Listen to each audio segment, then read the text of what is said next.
6 वर्ष का बालक कथा में आया और उसने मुझसे 2 प्रश्न किए। पहला प्रश्न तो ये था कि महाराज जी हम जन्म लेने से पहले कहाँ थे? और बोले मैंने कथाओं में सुना आप कहते हैं कि हम भगवान के पास थे। तो फिर हमसे क्या अपराध हो गया जो ठाकुर जी ने हमको धरती पे भेज दिया? और दूसरा प्रश्न कि जब अश्वत्थामा ने निर्दोष बालकों को मार दिया, तो अर्जुन जब अश्वत्थामा को मारने लगा तो भगवान ने ऐसा क्यों कहा कि ब्राह्मणों को नहीं मारना चाहिए?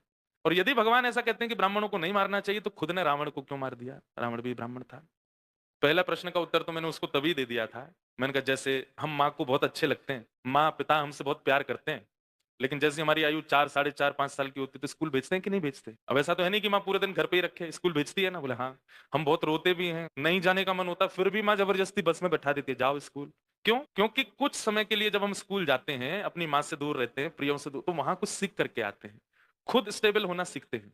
ऐसे ही हम हमेशा ठाकुर, अब ये बालक के समान उत्तर दिया गया, लेकिन ये आध्यात्मिक उत्तर भी यही है कि ठाकुर जी के पास हमेशा रहते हैं। ठाकुर जी कहते हैं भाई अब जाओ संसार रूपी विद्यालय में जाकर के कुछ सीख के आओ। अनेक प्रकार के स्वभाव वाले, अनेक प्रकार के व्यवहार वाले लोग तुमको मिलेंगे, उनके बीच स्टेबल होके दिखाओ। और तुमको कभी कभी गाइडेंस करने के लिए कथाएं, राम कथा, कृष्ण कथा, भगवत गीता आदि ये सब ट्यूशन भी कहीं कहीं मिलेंगे। उनसे तुम गाइड कर पाओगे, अपने आप को सिखा पाओगे कि आगे के परीक्षाओं में मुझे क्या करना है। संसारिक विद्यालय है, यहाँ हम सब विद्यार्थी आए हैं और यहाँ सीखने ही आए हैं, हर दिन सीख रहे हैं हम।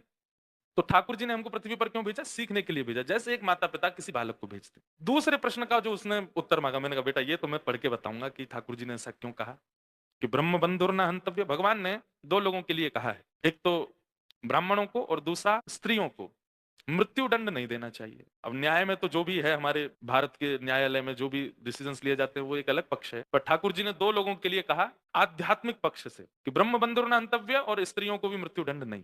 तो मैंने कहा मैं देखता हूं कहाँ ठाकुर जी ने ऐसा क्यों कहा, और फिर जब कहा तो खुद क्यों मारा। श्रीमद् भगवत गीता में भगवान ने वर्णाश्रमों का वर्णन किया और उसमें एक उत्तर मिला कि जो व्यक्ति जिस वर्ण का है, यदि वो उस वर्ण के नियमों का पालन नहीं करेगा, जिस वर्ण के नियम का पालन करेगा, मेरे सन्मुख वो उसी वर्ण का माना जाएगा। ब्राह्मण के धर्म क्या है? पढ़ना, पढ़ाना, दान लेना और दान देना। 4 काम है ब्राह्मण के। पहला पढ़ना, पढ़ाना। मैं आपको ज्ञान नहीं दे सकता अगर मैं स्वयं नहीं अध्ययन किया होगा। तो आप लोग मुझे अगर प्रणाम भी करेंगे और कहीं ना कहीं आप लोगों से इतना भी कम मेरे पास नॉलेज है, तो आपका प्रणाम मुझे गिर देगा नीचे, आज नहीं तो कल। तो ब्राह्मण के 4 कर्म, पढ़ना, पढ़ाना, दान देना और दान लेना। लेने पे तो सब हावी हैं, देने ज्ञान देने पे तो सब हावी हैं और दान लेने पे सब हावी हैं। बस 2 बातें भूल जाते हैं कि ज्ञान लेना भी आवश्यक है और दान देना भी आवश्यक है ब्राह्मणों को। तो भगवान जब वहां कहते हैं कि जो वर्णाश्रमी अपने वर्ण का कर्म ना करके दूसरे के वर्ण का कर्म करेगा, तो मेरे सन्मुख वो उसी वर्ण का माना जाएगा। रावण ब्राह्मण है, लेकिन अस्त्र लेकर के ठाकुर जी के आगे खड़ा है, जो कि क्षत्रियों का धर्म है, इसलिए मारा गया।